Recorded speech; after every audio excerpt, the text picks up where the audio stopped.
Welcome on board. In this video, I'm going to talk about 1 month to CET और the most important topic CET के लिए क्या क्या होते हैं। भाई पहली बात तो ये लोग जो वीडियो देख रहे हो तो अपने आप को एक सवाल पूछ लेना, तुमने अभी तक कौन सा एग्जाम क्रैक किया है CET के। पहले मुझे कमेंट्स के बताना, क्या तुम्हारा कैट क्रैक हुआ है, क्या तुम्हारा जैट क्रैक हुआ है, क्या तुम्हारा स्नैप क्रैक हुआ है, क्या तुमने कोई भी एग्जाम नहीं दिया था, सिर्फ CET एग्जामिनेशन की वेट करो। भाई मुझे डिटेल के अंदर बताया। पहली बात, अगर तो तुमने कोई एग्जाम क्रैक कर लिया तो बहुत बढ़िया गल है। अगर तुमने कोई भी एग्जाम क्रैक नहीं किया है तो प्लीज़ मैं हमेशा बोलता हूँ, एक बार शीशे के आगे खड़े होकर अपनी शक्ल देख लेना और अपने आप को लूजर बोलना। यार देखो, मुझे ऐसा बोलना नहीं, पर तुम लोगों को थोड़ी ये हार्ड बातें तुम्हारे जहन के अंदर घुसती हैं और एक बार शीशे में शक्ल खड़े होकर अपने आप को लूजर बोल देना। बिकॉज यार अपने मम्मी पापा ने वेट करी थी कि लड़का MBA की प्रिपरेशन कर रहा है, और लड़का प्रिपरेशन तो कर रहा है पर लड़के ने प्रिपरेशन की नहीं की, उस दिन तुम्हारे साथ कुछ हो गया, पर एंड में हमारे हाथ में रिजल्ट क्या है। यार अगर रिजल्ट जीरो है तो यार प्लीज़ यार ये वीडियो एंड तक सुनना। और CET एक ऐसा एग्जामिनेशन है जिसका अभी डेट नहीं आया है और सब दुनिया बैठ के डेट की वेट कर रही है। वॉरेन बफे बोलता है शेयर मार्केट में तब इन्वेस्ट करो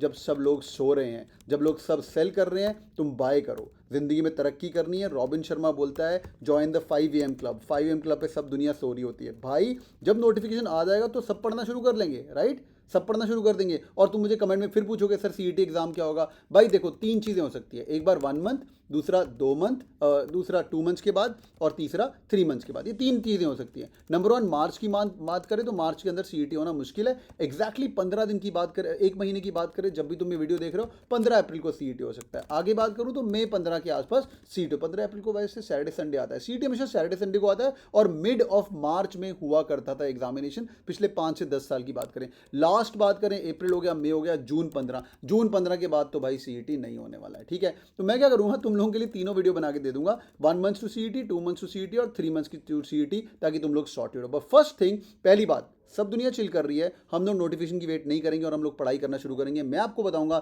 इंपॉर्टेंट टॉपिक जिसके अंदर से 130 आउट ऑफ 200 मार्क्स यहीं से आने वाले हैं। और जमनाल बजाज जाने के लिए 140 इज अ गुड स्कोर और 150 is a very good score to get into Jamnalal Bajaj. एक एक नंबर की कीमत बढ़ती जाती है। 138 पे रह जाओगे तो JBIMS नहीं जाओगे। प्लीज़ यार बहुत दिक्कत होगी मुझे। और कई लोग मुझे पूछते हैं सर शॉर्टकट्स नहीं कर रहा, मैं खुद से पढ़ाई कर रहा हूँ। बेटा खुद से पढ़ाई कर ले, बट अगर तेरा 138 139 रह गया और कट ऑफ गई जमनाल बजाज की 140, तो इतना दुख होगा ना, that 1 mark has costed your life. That costed your life. So boys and girls, let's start the video from now. How to crack CET in the 1 month preparation. Agenda, सारी important topics बताऊंगा आपको। यह 130 140 number कहाँ से आते हैं और उसमें इंपॉर्टेंट टॉपिक्स क्या है, और एंड में आपको बताऊंगा गेस्टिमेशन करने का तरीका क्या होता है, कैसे आप लोगों को तुक्का मारना है। और अगर तुम लोग अभी भी गेम के अंदर हो और CET प्रिपरेशन करनी है, I will give you the day by day schedule. भाई कैसे पढ़ना है, क्या पढ़ना है, month by month, day by day. और मैं आपको अगले 30 डेज का प्लान बताऊंगा। This is 30 days of challenge of CET watch we are launching from this Monday. जब भी तुम ज्वाइन कर रहे हो, मंडे की वेट मत करना, सैटरडे संडे जब भी तुम शुरू करना चाहते हो शुरू कर सकते हो। उसकी प्राइस मैं आपको बताऊंगा, आई थिंक 2999 के आसपास है। उसकी बातें बाद में करेंगे। Let's get the party started. Number 1 CET के मोस्ट इंपॉर्टेंट टॉपिक्स। पहले तो भाई CET एग्जाम के अंदर सब कुछ इंपॉर्टेंट है, ठीक है, everything is important. But life में ना कभी भी हर चीज़ इंपॉर्टेंट नहीं होती, प्रायोरिटाइज होती है। आप बैठ के P1 P2 P3 कर लिया करो। P1 मतलब जो मुझे फटाफट 15 दिन के अंदर खत्म करना है, P2 जो मुझे 1 महीने के अंदर खत्म करना है, और P3 मैं धीरे धीरे अपनी पेस पे खत्म कर सकता हूँ। P3 मतलब that could be your weak areas as well. यहाँ पे तुम्हारे वीक एरियाज हो सकते हैं, तुम्हें क्वांट्स के अंदर अच्छी तरह से क्वांट्स नहीं आता, no problem at all, because there is no sectional cut off. भाई only Indian exam in the country, okay, MBA exam in the country, जहाँ पे सेक्शनल कट ऑफ भी नहीं है और नेगेटिव मार्किंग भी नहीं है। नेगेटिव मार्किंग वाला तो कोई भी है, सेक्शन कट ऑफ वाले फिर भी 2-3 और एग्जाम होते हैं, जैसे CMAT वाला जहाँ पे सेक्शन कट ऑफ नहीं है। बट भाई नेगेटिव तो ये कोई भी नहीं है। तो भाई तेरे को तुक्के मारने के भी नंबर मिलेंगे, भगवान का साथ है तो भी तेरे को नंबर मिलेंगे, पर हम भगवान की वेट नहीं करेंगे। Let's get the party started. Quants 50 सवाल, वर्बल एबिलिटी 50 सवाल, लॉजिकल रीजनिंग 75 सवाल, एब्स्ट्रैक्ट रीजनिंग 25 सवाल। पहली बात, सबसे बड़ी मिस्टेक लोग करते हैं, लोग क्वांट ही पढ़ते रहते हैं। यार क्वांट पढ़ना ज़रूरी तो है, बट क्वांट की मैं तेरे को एग्जैक्ट बात बताऊं, 50 क्वेश्चन में से ना अप्रॉक्सीमेटली 22 क्वेश्चन क्वांट के आते हैं, और 22 क्वेश्चन क्वांट के आते हैं, और जो बाकी तेरे रिमेनिंग क्वेश्चन है 28 क्वेश्चन वो तेरे DIDS के मिला के आते हैं। ठीक है, तो क्वांट की जो वैल्यू रह जाती है ना वो 22 क्वेश्चन की रह जाती है। मैंने बार बार वीडियोज़ में बोला हुआ है 22 क्वेश्चन। अब अपने आप को सवाल पूछ यार, क्या तेरे 22 क्वेश्चन में से अगर तू अभी CET का पेपर उठाता है तो तेरे कितने क्वेश्चन ठीक होंगे? अगर तेरे 22 में से ऑलरेडी 12 क्वेश्चन ठीक हो गए, तो खूब पढ़ेगा 12 से तू 15-16 तक जा सकता है आउट ऑफ दिस 22 क्वेश्चन, 16-18 जा सकता है। ठीक है यार, ठीक है, जा सकता है तू, बट अपने आप को सवाल पूछना, क्या तू 12 लेवल पे है, क्या तू 13 लेवल पे है। 2-3 मॉक देख के अपना चेक करना। सिर्फ 25 सवाल सिर्फ क्वांट वाले अटेम्प्ट करके कोशिश करना कि तुम्हारा लेवल क्या है। अब देखो, अगर तू 12 सवाल पे तो खूब पढ़ेगा, तू 16-17 सवाल पे पहुंच जाएगा। 22 में से 22 ठीक होने नामुमकिन है, नामुमकिन in that particular time of 1 minute पर क्वेश्चन, और टू बी प्रिसाइज 45 सेकंड पर क्वेश्चन है इस एग्जामिनेशन के अंदर, है ना भाई। तो यार अगर तू 12 क्वेश्चन पे खूब पढ़ के तेरे को 4 क्वेश्चन का इंक्रीमेंट मिलने वाला है, यही ध्यान हम कहीं और लगा सकते हैं, समझ रहे हैं। तो इसलिए कौन में इंपॉर्टेंट टॉपिक की बात करेंगे। इंपॉर्टेंट टॉपिक की बात करूं, सीईटी का अगर पिछले 5 साल का पेपर मैंने एनालाइज किया और मैंने देखा अरिथमेटिक भर भर के आ रही है, और भाई अलजेब्रा भर भर के आ रहा है, और तीसरा जो होता है ज्योमेट्री भर भर के आ रहा है, ठीक है। अगर मैं 22 क्वेश्चन की बात करूं तो मेनली इसके अंदर 15 क्वेश्चन तो यही है, तो तू बैठ के अपने 15 क्वेश्चन यहाँ से निपटाने शुरू कर दे, पक्की बात है, ठीक है। और जो बाकी 8 से 7 क्वेश्चन है, इनफैक्ट 10 क्वेश्चन आए थे पिछली बार, there is something called as quantitative comparison.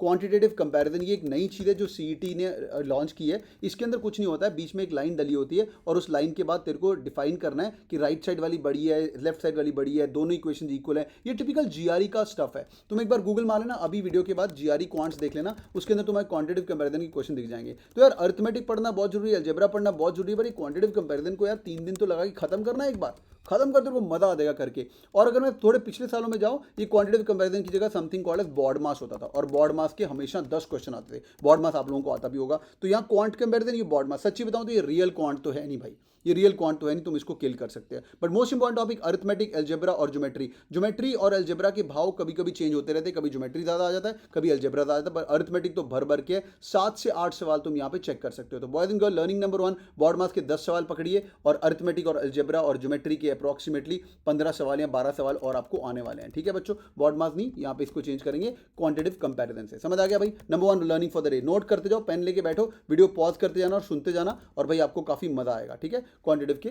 10, ये आपको नंबर 1 बताया। वर्बल एबिलिटी, वर्बल में रीडिंग कॉम्प्रिहेंशन, भाई पहली बात, वर्बल के भाव सीईटी में सबसे ज्यादा है। लोग सोचते हैं लॉजिकल रीजनिंग के भाव सबसे ज्यादा है, पर वर्बल के भाव सबसे ज्यादा है, 2 चीजों के कारण। नंबर 1, पहले पेपर समझते हैं। वर्बल के जो आपको 50 क्वेश्चन उसके अंदर आने हैं, उसके अंदर आपको 15 क्वेश्चन का रीडिंग कॉम्प्रिहेंशन आता है। प्लीज़ यार स्पीड रीडिंग करनी शुरू कर दो। यहाँ पे सीईटी के अंदर बहुत ही अमेजिंग तरीके से क्वेश्चन आते हैं। एक टिप बता रहा हूँ आपको, क्वेश्चन नंबर 1 का आंसर पैराग्राफ नंबर 1 में ढूंढना, क्वेश्चन नंबर 2 का आंसर पैराग्राफ नंबर 2 में ढूंढना, क्वेश्चन नंबर 3 का आंसर पैराग्राफ नंबर 3 में ढूंढना। ऐसे करके भी तुम प्रैक्टिस करना। पहले हमेशा क्वेश्चन पढ़ना, ओके, पहले आरसी नहीं पढ़ना है, पहले हमेशा क्वेश्चन पढ़ना और फटाफट क्वेश्चन ढूंढना है, और टारगेट करना कि वर्बल के अंदर अगर 15 क्वेश्चन का आरसी आया, सीईटी 2015 तक 17 तक 15 क्वेश्चन का आरसी आता था, उसको हम 7.5 मिनट में खत्म करेंगे, ठीक है। 8 क्वेश्चन का आरसी है, सर ऐसे कैसे हो सकता है? भाई ऐसे हो सकता है, सीईटी एग्जामिनेशन है, इतना लेवल ऑफ डिफिकल्टी मुश्किल नहीं है। 45 पर सेकंड पर क्वेश्चन की तेरे को स्पीड चाहिए यहाँ पे, बिकॉज हमारे पास टाइम है 150 मिनट और 200 सवाल बनाने जरूरी हैं। समझ रहे हो मेरी जान? पूरा वीडियो देखना, थोड़ा सा और इंपॉर्टेंट स्टफ आने वाला है, ठीक है बच्चों। तो पहले क्या करेंगे, रीडिंग कॉम्प्रिहेंशन खत्म करेंगे। उसके बाद अराउंड 10 से 15 क्वेश्चन आते हैं तुम्हारे word power made easy type, Norman Lewis word power made easy के। ये तो जो लोग कैट किंग स्टूडेंट्स होते हैं उनको तो मैं बिठा के वर्ड पार मेड इजी पूरी खत्म करवाता हूँ। 3 घंटे की वर्कशॉप आने वाली है, जहाँ पे पूरी के पूरी जो उसके अंदर 380 ऑड वर्ड्स हैं वो सारे के सारे, तो इसके अंदर समवेयर अराउंड 6 to 7 क्वेश्चंस लेके मैक्सिमम 10 क्वेश्चन आपके आने वाले हैं, वोकैबुलरी बेस्ड क्वेश्चन और fill in the blanks question. यार इन पे प्लीज एफर्ट मार देना। पता है क्यों है? यहाँ पे क्वेश्चन देखेंगे अपन, आंसर मार्क करेंगे यार। यहाँ पे क्वांट में तुम्हें सॉल्व करना पड़ता है, सब कुछ करना पड़ता है, फिर भी क्वेश्चन गलत होता है, बट ये रट्टा है यार। क्वेश्चन करना है, प्रैक्टिस करना है, क्वेश्चन देखना है और एक एक नंबर फटाफट बटोरते रहना। यहाँ पे आपका टाइम भी बचेगा। एक दूसरा बच्चा जिसको वर्ड्स नहीं आते वो ऑप्शंस के साथ प्ले करेगा, सोचने की कोशिश करेगा, पर तुम्हें अगर वर्ड का मतलब आता है तो you will save some time in here. Verbal में भी आप हाफ टाइम स्ट्रेटजी रखेंगे, 25 मिनट तक आप प्रैक्टिस करना शुरू कर सकते हैं। ये जो मैंने आपको अराउंड 25 क्वेश्चन बता दिए वर्बल एबिलिटी के, रीडिंग कॉम्प्रिहेंशन हो गया तुम्हारा और फिल इन द ब्लैंक्स और वोकैबुलरी हो गया, तो आप ये दोनों चीजों पे ध्यान रखेंगे। लॉजिकल रीजनिंग, भाई भारी भयंकर टॉपिक ऑफ लॉजिकल रीजनिंग। पहली बात, लॉजिकल रीजनिंग में एक चीज याद रखिएगा, इसके अंदर अप्रॉक्सीमेटली 15 से 20 क्वेश्चन तुम्हारे क्रिटिकल रीजनिंग के आते हैं, ठीक है। 15 से 20 क्वेश्चन तुम्हारे क्रिटिकल रीजनिंग और वर्बल एबिलिटी के आते हैं, स्टेटमेंट असम्पशंस। मैं वर्बल का टीचर हूं, बाय द वे ये वर्बल का टॉपिक है। हाँ, पहली बात, लोग सोचते हैं सबसे इंपॉर्टेंट सीईटी के अंदर लॉजिकल रीजनिंग है क्योंकि 75 क्वेश्चन आते हैं। भाई तू 25-75 क्वेश्चन जो यहाँ पे आ रहे हैं उसके अंदर अगर तू 15 क्वेश्चन निकालेगा ना यहाँ से और वर्बल में ऐड करेगा ना यार, वो 50 वर्बल के एग्जिस्टिंग प्लस 15, तो verbal becomes the most important topic in CET killing and beating the shit out of logical reasoning. मैं इसलिए नहीं बोल रहा हूँ बिकॉज मैं वर्बल पढ़ाता हूँ, मैं वर्बल का टीचर हूँ, ऐसा नहीं, पहले मैं लॉजिक भी पढ़ाता था यार। ये काफ़ी इंपॉर्टेंट चीज़ है, समझ रहे हो। अजम्पशन वीकनेसेस पे ध्यान दीजिएगा और इसके ऊपर puzzles. CET loves puzzles like crazy, भर भर के आपको पजल्स आने वाली हैं। 30 सवाल आपको पजल्स के आने वाले हैं। तो बच्चों याद रखिए, अगर 30 सवाल पजल के आने वाले हैं और 15 क्वेश्चन तुम्हारे वर्बल एबिलिटी के आने वाले हैं, this is 45 question out of 75 question. देख पा रहे हो मेरी बात? 45 क्वेश्चन तो ये हो गए तुम्हारे, है ना, टोटल 75 में से। तो यार लाइफ इज वेरी गुड। तो हम क्या करेंगे, वर्बल और लॉजिकल रीजनिंग का रोज पढ़ना शुरू करिए और रोज बैठ के आप 60 मिनट में टारगेट करिए कि 75 क्वेश्चन मेरे सॉर्ट होने चाहिए, ठीक है। ये वाली स्पीड हमें सीईटी में भी काम आएगी, ठीक है। 60 क्वेश्चन और 75 मिनट, 60 क्वेश्चन 75 मिनट, इसी को प्रैक्टिस करिए, रोज लगा लीजिए। आपके पास जो भी किताबें हैं, अगर आपके पास कैट किंग की किताबें हैं, बहुत ही अमेजिंग। बूस्टर बुक्स के अंदर जितना लॉजिकल रीजनिंग दिया हुआ है बहुत अमेजिंग, मैं बताऊंगा आप लोगों को, अगर वो एक्सेस लेना चाहते हो तो बहुत ही अमेजिंग चीज़ है। एब्स्ट्रैक्ट रीजनिंग, भाई abstract reasoning is a no brainer. Maharashtrian बच्चे ये लोग एब्स्ट्रैक्ट रीजनिंग पढ़ लेते हैं बिकॉज सीईटी का टॉपिक होता है, कई कोचिंग इंस्टीट्यूट इन पे क्लासेस लेती है। जो ओएमएस वाले बच्चे हैं, आउटसाइड महाराष्ट्र वाले बच्चे, इनको यहाँ पे थोड़ी दिक्कत होती है बिकॉज ये नया टॉपिक है, पहले पढ़ा नहीं होता है यार। इस 25 में से 20 क्वेश्चन आप आराम से सेट कर सकते हो, आराम से सेट कर सकते हो। वो मिरर इमेजेस वाले क्वेश्चन स्टैंडर्ड है। मैं आपको एंड में एक कोर्स बताऊंगा और उसके अंदर एक बुक दूंगा। ये हमारा बहुत ही अमेजिंग कोर्स है, उसके अंदर आपको ऐसे सीईटी का एक्सेस मिलेगा। बहुत ही अमेजिंग चीज़ है। When you guys get to this course, CET 2021 के अंदर जाना, वहाँ पे तुम लोगों को क्या है, वर्चुअल रीजनिंग की मस्ट डू किताब मिलेगी। बड़ी प्यारी किताब है यार, बड़ी प्यारी किताब है, 100-150 पन्नों की किताब है। इसको लेके पेन पेंसिल लेके कट सॉल्व करना शुरू कर देना। I will not be amazed, I make a video over it. हाँ, I make a video over it. Question यहीं से आएंगे बिकॉज विजुअल रीजनिंग क्वेश्चन बनाना थोड़ा मुश्किल काम है, ठीक है। नंबर 1। नंबर 2 बात भी मैं आपको थोड़ी देर के अंदर बताता हूं, but let me finish this logical reasoning part first. दूसरी एक और बात, भाई नेगेटिव मार्किंग है यहाँ पे सीईटी के अंदर, नेगेटिव मार्किंग सॉरी नहीं है, ठीक है। तो इसका मतलब अपने को अटेम्प्ट तो पूरा करना है। बच्चों के अटेम्प्ट ही नहीं हो पाते। नीचे कमेंट करके बताना तुम लोग कितना अटेम्प्ट कर पा रहे हो और तुम लोग की एक्यूरेसी क्या है। पहली बात तो जब तुम पहला मॉक दोगे तो 100 आने चाहिए तुम्हारे नंबर, 100 का 200 क्वेश्चन, 100 नंबर आने चाहिए बिकॉज 150 मिनट का टाइम है ना मेरी जान, 150 मिनट का टाइम है, 100 नंबर आने चाहिए। कई लोगों के 80 आते हैं। हर मॉक के अंदर 5-5 का इंक्रीमेंट मारते रहा, 100 आ गए, फिर तेरे 105 आएंगे, फिर तेरे 110 आएंगे, फिर तेरे 115 आएंगे। इंक्रीमेंट रखना, कभी कभी ऊपर नीचे हो सकता है पर कोशिश करना हर मॉक के अंदर एक चीज़ को अटैक करना और उसको किल करना। पर भाई एब्स्ट्रैक्ट रीजनिंग प्लीज यार, जो मैं आपको बता रहा हूँ वो वाली बुक का एक्सेस लेके उसको खट सॉल्व करना। एक हफ्ते में इसको सॉल्व करना, उसके बाद अपने को जरूरत नहीं पड़ेगी। जरूरत पता है क्यों नहीं पड़ेगी? बिकॉज मैं ज्यूम कर रहा हूँ तुम लोग मिनिमम 20 मॉक्स तो दोगे। मैंने आज तक कोई जेबीएमएस का टॉपर नहीं देखा जिसने 15 या 20 के नीचे मॉक दिए हो। इनफैक्ट 20, 30, 40, 50, 100, 80 तक लोग मॉक देते हैं बिकॉज ये प्रैक्टिस है to find the easier question. तो आप लोग 20 मॉक जब दोगे उसके बाद हर बार आपके पास 25 क्वेश्चन जब आएंगे तो ये जो 25 क्वेश्चन है यार तू खट करके सॉल्व करना शुरू करेगा, ठीक है बच्चों। तो ये हो गया तेरा एब्स्ट्रैक्ट रीजनिंग के मोस्ट इंपॉर्टेंट टॉपिक भी बता दिए। एब्स्ट्रैक्ट रीजनिंग में एक बताऊं तो मैं मिरर इमेजेस के क्वेश्चन हमेशा आते हैं, सीरीज वाले क्वेश्चन हमेशा आते हैं, फ्लावर वाले जो क्वेश्चन होते हैं ना, जिनको पता है वो फ्लावर हमेशा मूव करता रहता है, वो फ्लावर वाले क्वेश्चन भी हमेशा आते हैं। नाउ वन मोर थिंग, जैसे तुम लोगों ने अपने टॉपिक्स खत्म कर लिए, please understand the NAAC of गेस्टिमेशन। Last के यार पूरे टाइम तो कर ही नहीं सकता यार। 150 मिनट में 150 क्वेश्चन अगर तू सॉल्व कर सकता है ना तो हीरो है। सॉल्व मतलब मैंने क्वेश्चन किया है, अब वो गलत होगा ठीक होगा मेरे को नहीं पता, पर मैंने पूरा सॉल्व किया और उसका आंसर आ गया, मेरी बेस्ट ऑफ द एबिलिटी से मैंने क्वेश्चन। उसके लास्ट के जो 50 क्वेश्चन है ना यार, उसके अंदर अपने को थोड़ा गेस्टिमेशन मारना पड़ेगा। You to play with the options, practice करिए, प्ले विद द ऑप्शंस। इसके लिए अगर आपको हेल्प चाहिए, we are training our students every day for guesstimation by learning shortcuts, ठीक है, बाय लर्निंग शॉर्टकट्स। दूसरी चीज इंक्रीमेंटल की बात करेंगे, हमेशा इंक्रीमेंटल पे ध्यान देना है। जब आप ये 60 क्वेश्चन रोज मैंने आपको बताया 75 क्वेश्चन रोज प्रैक्टिस कर रहे हो 60 मिनट के अंदर, 7 मिनट के अंदर जब आप कर रहे हो तो यार तेरा इंक्रीमेंटल स्कोर आना चाहिए। पहली बार तेरे पास 60 मिनट में भी 30 नंबर आएंगे, फिर 32 आएंगे, 33 आएंगे और धीरे धीरे तू 75 क्वेश्चन में से 60 क्वेश्चन ले पाएगा लॉजिकल रीजनिंग, अगर तू रोज करेगा 1 महीने के लिए। अच्छा एक बात, स्पीड ब्रेकर्स यार, आरसी, डीआई के सेट, लॉजिकल रीजनिंग, ये 3 ना पिछले 10 सालों में स्पीड ब्रेकर रहे हैं सीईटी के। स्पीड ब्रेकर मतलब तुम आरसी में फट गए और फट ही गया, इसलिए मैंने तुम्हें हाफ टाइम स्ट्रेटजी बता दी है। 10 क्वेश्चन का आरसी 5 मिनट, 5 क्वेश्चन का आरसी 2.5 मिनट का टाइम है, जितना होता है हो जाए, निकल जाना। Because if you are wasting 5 minutes मेरी जान, और अगर तूने 5 मिनट वेस्ट कर दिए, कोई बच्चा होशियार होगा जिसने वर्बल अच्छे से पढ़ा हुआ है, वो उस टाइम के अंदर 10 नंबर तेरे से ज़्यादा ले जाएगा। बिकॉज वर्बल में तो डायरेक्टली आंसर आने चाहिए, फिल इन द ब्लैंक्स के जो 15 से 20 नंबर के क्वेश्चन आने वाले हैं वोकैबुलरी के, वो तेरे से आगे निकल जाएगा, समझ रहे हो। तो भाई इसलिए वेस्ट मत करना, डीआई के लंबे चौड़े सेट में फंस मत जाना, उसको पाक कर देना यार। 10 क्वेश्चन तू पाक करेगा, कुछ टेंशन की बात ही नहीं है यार। 190 सवाल अपने पास सॉल्व करने के लिए 150 मिनट में। सिमिलरली एलआर का कोई बड़ा पजल दिख रहा है, लैंग्वेज बहुत हैवी लग रहा है, केस बनाने पड़ रहे हैं, उसको भी तो पाक कर सकता है। मैं बाद में आऊंगा, इसको चेक करूंगा। लास्ट थिंग बच्चों, before tell you the day by day syllabus, know your genuine fucking attempts. Know तेरे जेन्युइन अटेम्प्ट कितने हैं, तू जेन्युइनली कितने अटेम्प्ट करके आ रहा है, और अपने आप को चैलेंज कर कि तू जेन्युइनली 150 क्वेश्चन अटेम्प्ट किया और तुक्के कितने मारे। कई लोग खुश हो जाते हैं, मुझे आके बोलते हैं सर मेरे 155 आ गए। मैं पूछता हूँ भाई तूने तुक्के कितने मारे।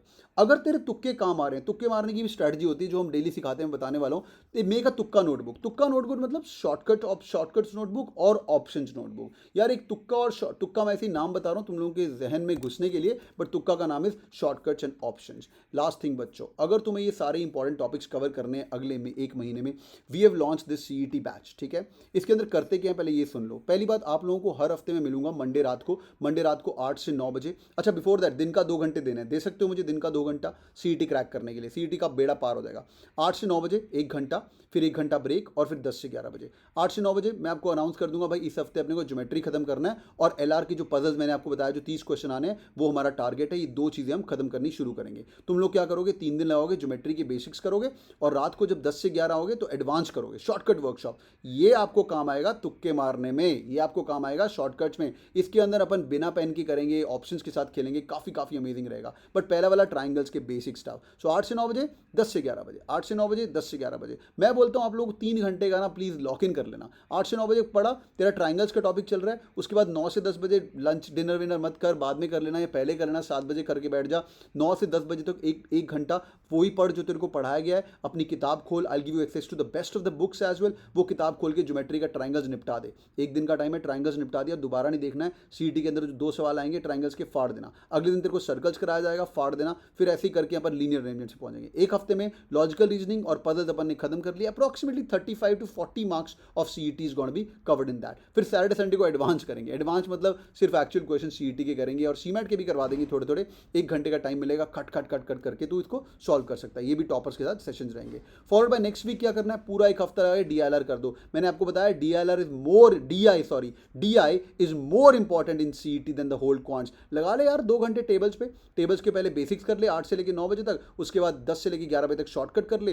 तो बीच में 1 घंटे का तेरे पास टाइम है, तो बेसिक से लेकर मीडियम लेवल तक जा। 3 घंटे में टेबल खत्म करना है। फिर बार ग्राफ पढ़, बहुत ही ऑर्गेनाइज तरीके में पढ़ना है। तो ऐसा करके अपन 30 डेज तक पढ़ेंगे। ये कोर्स कब तक चलेगा, जब तक सीईटी नहीं होगा। ये 30 डेज का मैं आगे 60 डेज भी कर दूंगा, जब तुम पढ़ने वाले बनो यार। लास्ट थिंग, इसके साथ मैं तुम्हें एक्सेस दूंगा इस डैशबोर्ड का। ठीक है, इसके साथ इसका एक्सेस दूंगा एक डैशबोर्ड का। सीईटी का क्लिक करना, वहाँ पे रियल सीईटी मॉक्स हैं। I sure and God these mocks are prepared by Jamnalal Bajaj toppers. ठीक है, मॉक देना आराम से 150 मिनट का है, बहुत ही अमेजिंग है। सब ऑल इंडिया मॉक्स हैं। इनफैक्ट कैट के भी मॉक्स, कैट किंग के बहुत अमेजिंग थे। यहाँ से क्वेश्चन आपको आएंगे यार। 20 टेस्ट हैं, ठीक है, 20 पूरे मॉक्स हैं। हर एक मॉक के अंदर अगर तू देखेगा तो तेरे को यहाँ पे 200 सवाल मिलने वाले हैं। 4000 सवाल तेरे को और मिल रहे हैं, prepared by the CET topper as well. How cool is that. तू बस पढ़ने वाला बन, ये नंबर 1 मिलेगा। और मैं एक और रिकमेंडेशन करूंगा, if you guys get access to the course, ये पढ़ के ना सीईटी के वर्बल के वीडियोस 2016 2018 पहला एक हफ्ता स्प्रिंट मारना। ये कई 12 मिनट 10 मिनट के वीडियोज हैं, कई ये एक वीडियो सीईटी 2016 का लंबा है, बाकी सब 22 मिनट का है, 10 मिनट का है। इसको खत्म करना। एक्चुअल पेपर क्वांट की भी देख लेना, तेरे को लेवल समझना शुरू हो जाएगा। तो rather than picking up the paper you can start solving. Click कर उसको। एक टॉपर ने वीडियोज रिकॉर्ड किए हुए हैं 2017 2018, ये काफ़ी अमेजिंग है। ये एक हफ्ते का तेरा पहला काम होगा। If you guys are keen on joining hands with me, if you guys want me to spend some time with you, मैं तुम्हें इस कोर्स का लिंक दूंगा। This course is available for 2,999 only. That's our initiative to help you guys up in the last preparation, because I don't want you to call yourself a loser, I want yourself to be called yourself a winner. अभी time है। CET के through top colleges है, महाराष्ट्र के सारे colleges हैं, और number 1 college जमनाल Bajaj है, which is called the CEO factory. ठीक है, अगर तुम इसके साथ सीमैट भी दे रहे हो तो you guys can join CMAT plus CET intensive course. उसके अंदर भी एवरीडे क्लास रहेगा, पर सीमैट के अलग से मॉक्स मिलेंगे, और सीमैट के कोर्स की भी चीज़ें मिल जाएंगी। तो सीईटी के लिए the price is 2,999। If you guys are keen on this, तो भाई you guys can join hands with us and I will be teaching you. और हाँ, वर्बल एबिलिटी रह गया यार। Every Wednesday every Friday this something called verbal Wednesdays और verbal Fridays, वो मैं आपको पढ़ाऊंगा। बिकॉज सीईटी के अंदर वर्बल एबिलिटी 50 नंबर का नहीं है, 50 + 15 क्रिटिकल रीजनिंग के भी है, 65 नंबर का है। ठीक है बच्चों, hope you guys enjoyed this video. If yes, do hit the like button for sure. और जो लोग जुड़ना चाहते हैं जुड़िए, और जो लोग नहीं जुड़ना चाहते हैं, शेड्यूल मैंने आपको दे दिया, लग जा मेरी जान and make me proud and make your family proud. This one examination is going to change your life if you guys are able to make it to Jamnaal Bajaj or top business school. Average package is skyrocketing right now, 22 से 23 लाख मिल रहा है, और मजा आ जाएगा यार। All the best बच्चों, thank you so much joining in, bye bye, take care.